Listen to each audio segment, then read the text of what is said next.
guys, it's Kelly Latavola here, and I'm back with another video for Honeybee Stamps today. It's actually part of their Hello Summer release blog hop.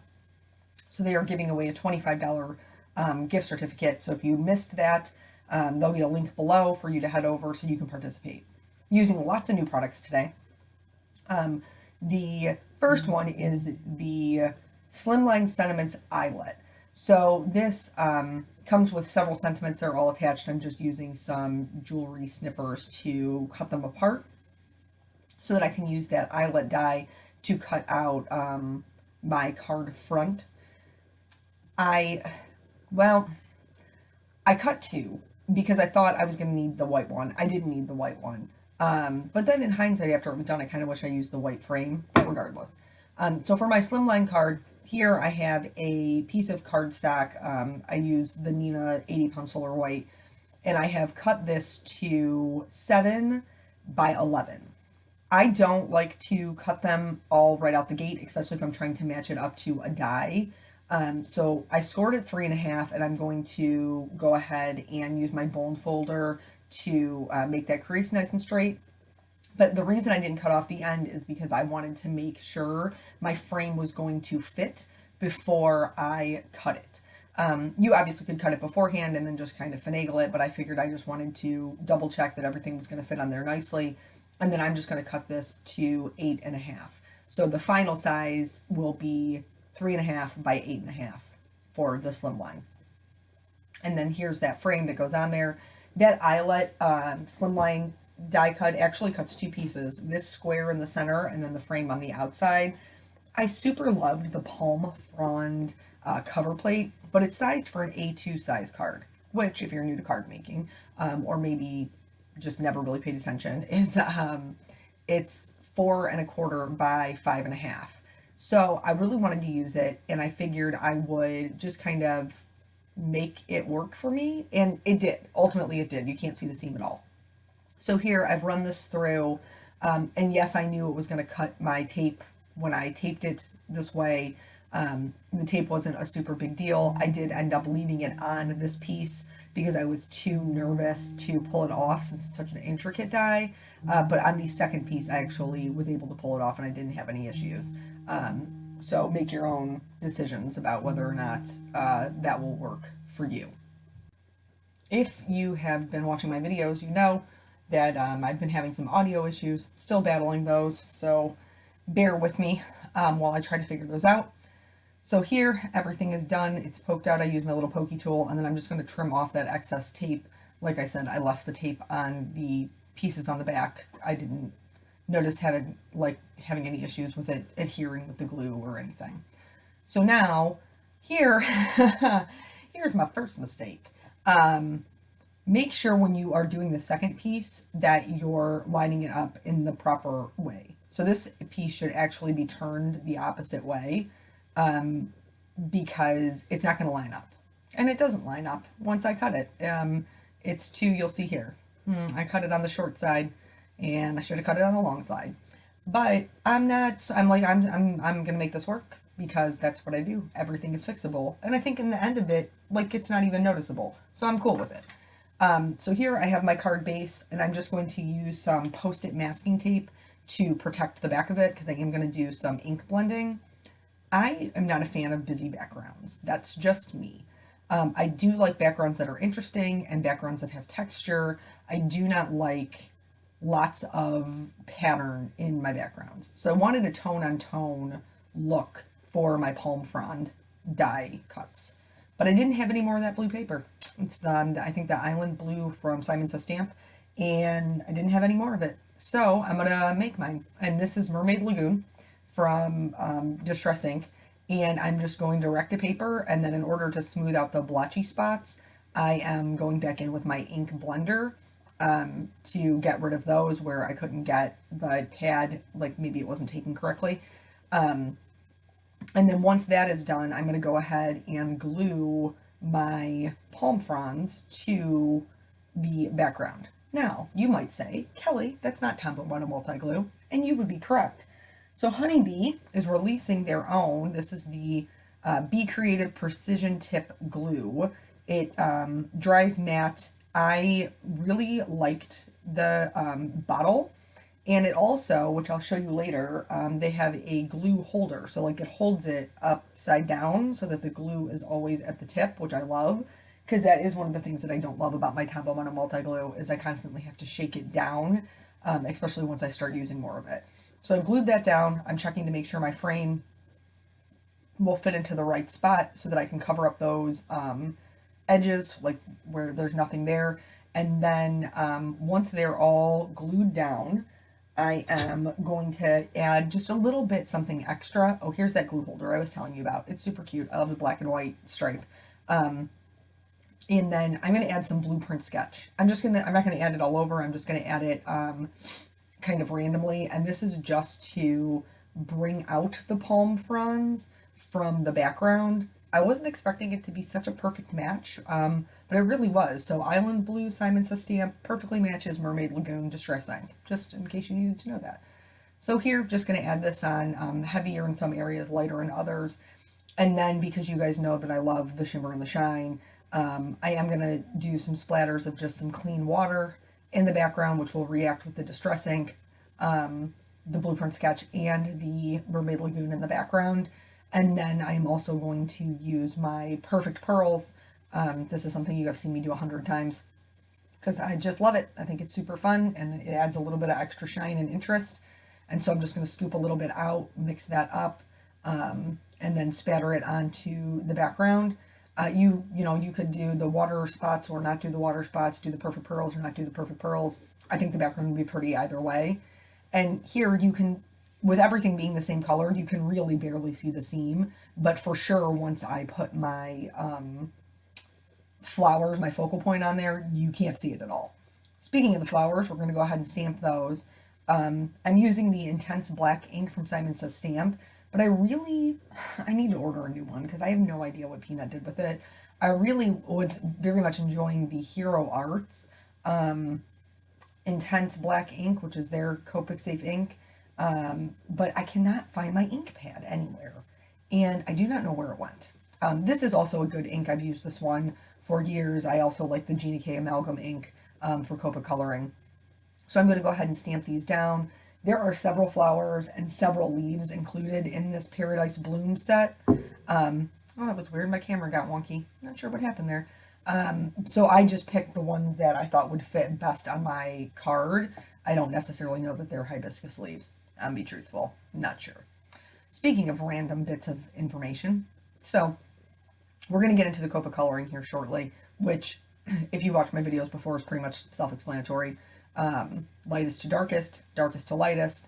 I did do a bit of Googling of hibiscus flowers to figure out what color I wanted to make them, and I decided to go with these bright yellow ones that had like pink centers, and like the center of the flower almost looks like another flower laid over it, the way that they're shaped. So I'm going to go ahead and do these first. My intention is not to blend them together because that's not how they are in nature. So I'm just sectioning off this portion, and then I'm going to do that shading, and then I will go out to the yellow and do that shading. Lightest to darkest, darkest to lightest. You got it. You know what I'm saying. So have you ever been in a situation where you react to something and then are embarrassed by your own reaction? For example, let me tell you what happened here. So yesterday, which is a whole nother story, I was in the garage working on some things. And after Peanut actually was going camping with his dad for a few days, so I was taking him over there in the evening, just so he wouldn't have to get up super early to go over there. And so I was taking him over there probably about, I don't know, 9 o'clock or so. So by the time I got home, cleaning up the garage, the sun's going down, and there is this something. It sounds like a small helicopter flying around the garage. It's huge. And it is drunk, I think, because it is flying into walls, it is flying into my car, it is flying into me, or trying to. And as I'm cleaning up, I'm basically playing badminton with this insect. It will fly at me, and I would bat it away with some sandpaper that I had in my hand. It would fly at me, and I would bat it away with like the paint scraper.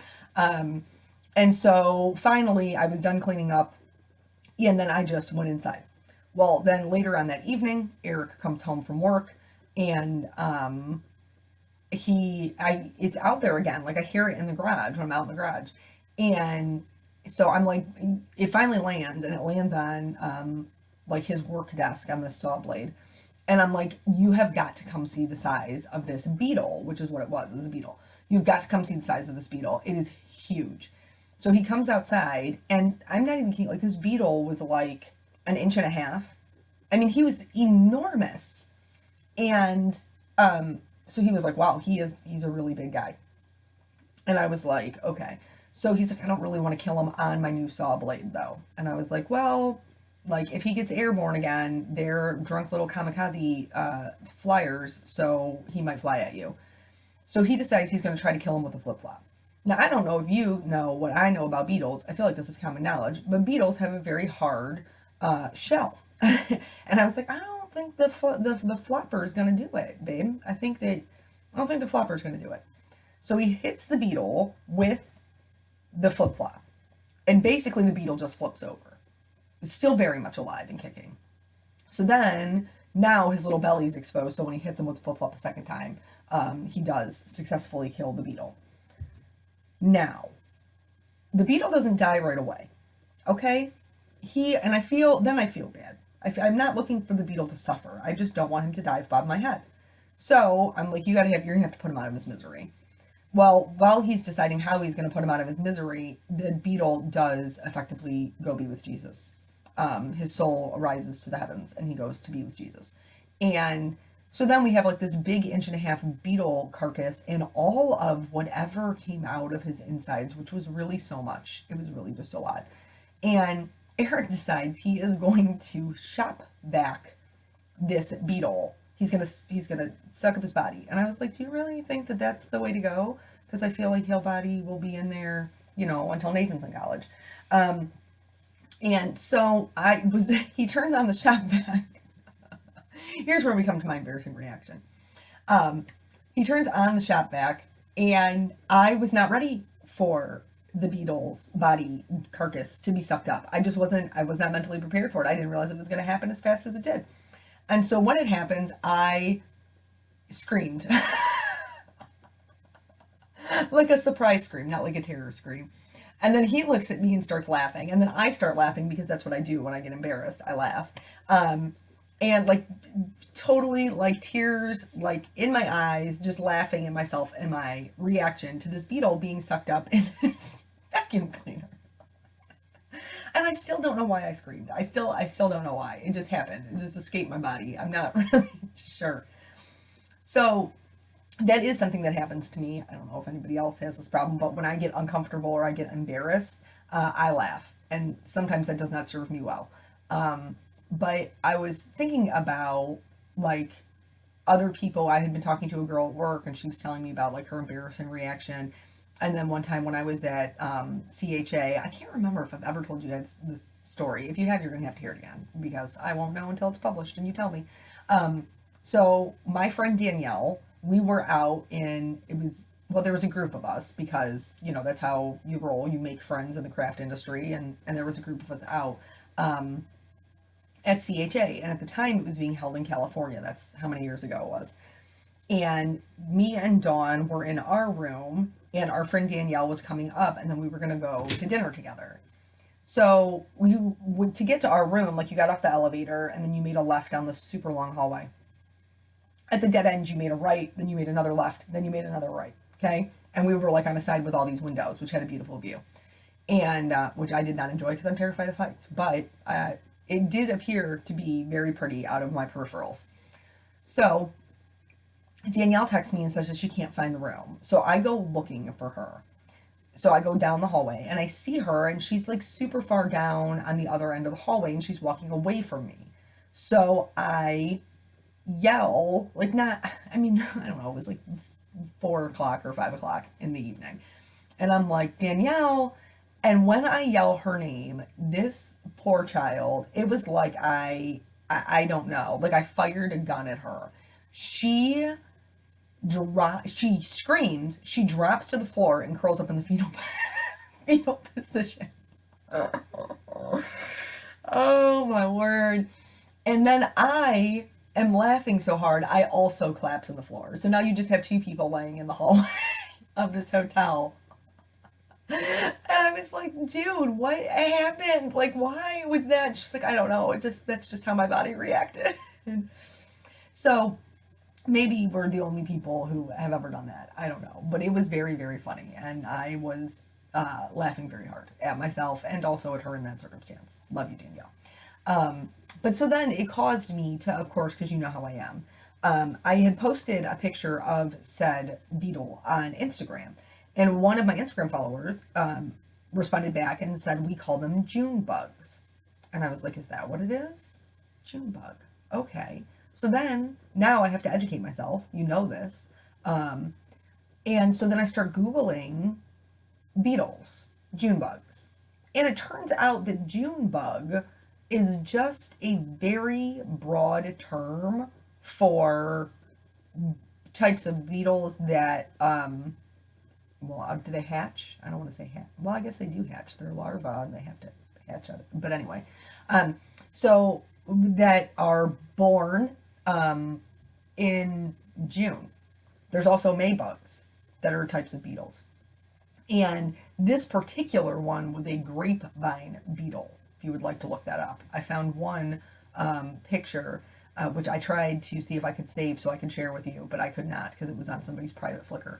But anyway, that was comparative to a ladybug, and like just the size difference was huge. This thing was massive. So I started reading about them, and obviously they're given their names because they prefer to eat like grapes. They survive on rotten fruit, and that's pretty much true for most beetles. Now, when I was younger, we had a pool, and we had this terrible bush in the front yard. Landscaping's never really been my father's forte. So I had this bush in the front of my yard, and it always had Japanese beetles in it. So those I were familiar with, but those are much smaller, and they would get in our pool, and I would just scoop them out and send them on their merry way. But this one was enormous, and it turns out that that beetles, this is so crazy to me, that beetles have like so many millions of species because they basically never go extinct. That's true. Like what was the statistic? 1 in 4 of every living organism on the earth is a beetle. Isn't that crazy? So the reason that they fly around like they've gotten to their parents' liquor cabinet is because they have 4 wings, but their shell isn't actually a shell. It's 2 hardened wings that protect their insides. So they have to open them up slightly, the hard shell, for their underwings to allow them to fly. But because they're only flying with 2 wings, they cannot fly well. They cannot fly for long distances. They also have no spatial awareness or depth perception. So that's why they fly into walls and people, and like, so he wasn't dive bombing me on purpose. He just doesn't know how to control his wings. And apparently this will keep you from going extinct in the world if you don't know how to control your wings and have no spatial awareness. Isn't that interesting? So I did learn quite a bit about June bugs and the process that they go through and all different kinds of beetles, just because I have to know the things. And I know we've had that conversation before, because I'm just very curious by nature. So yeah, it was a good lesson in the animal kingdom for me. And they are nocturnal, which is why he came out, around 9 o'clock at night. Most beetles, I guess, are nocturnal because they don't really have a way to defend themselves from predators. Apparently they're eaten quite a bit by birds and surprisingly raccoons. But I guess that makes sense because raccoons are also nocturnal. But anyway, so that's why they feed at night, because they don't really have they have no security system. They're just out there in the world trying to eat some rotten fruit, and things will come by and just snatch them up and snack on them. So, yeah, lots of beetle information that I didn't previously have. And my Peanut is generally a very curious child, and I hope that that stays with him as he gets older, kind of like it has with me, because I think that looking more into things and wanting to know the facts and the truth of things serves people well in a variety of different ways throughout their life.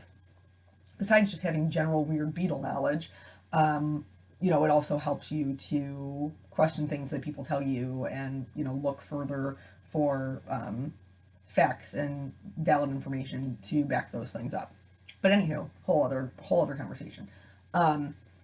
For the leaves here, you can see I'm using a lot of different colors. I don't normally use this many colors. If you're new here, I really don't normally. But I wanted them to have a lot of depth because the way that the hibiscus is colored does give them lots of dimension. So I didn't want just a flat leaf. And the way that Emily, which these were drawn 4 honeybee stamps by my very good, wonderful, talented friend Emily Midget. She's amazing. She's also a card maker. So if you don't know who she is, her blog is 6th Street Sundries, and I would encourage you to check her out because she's amazing.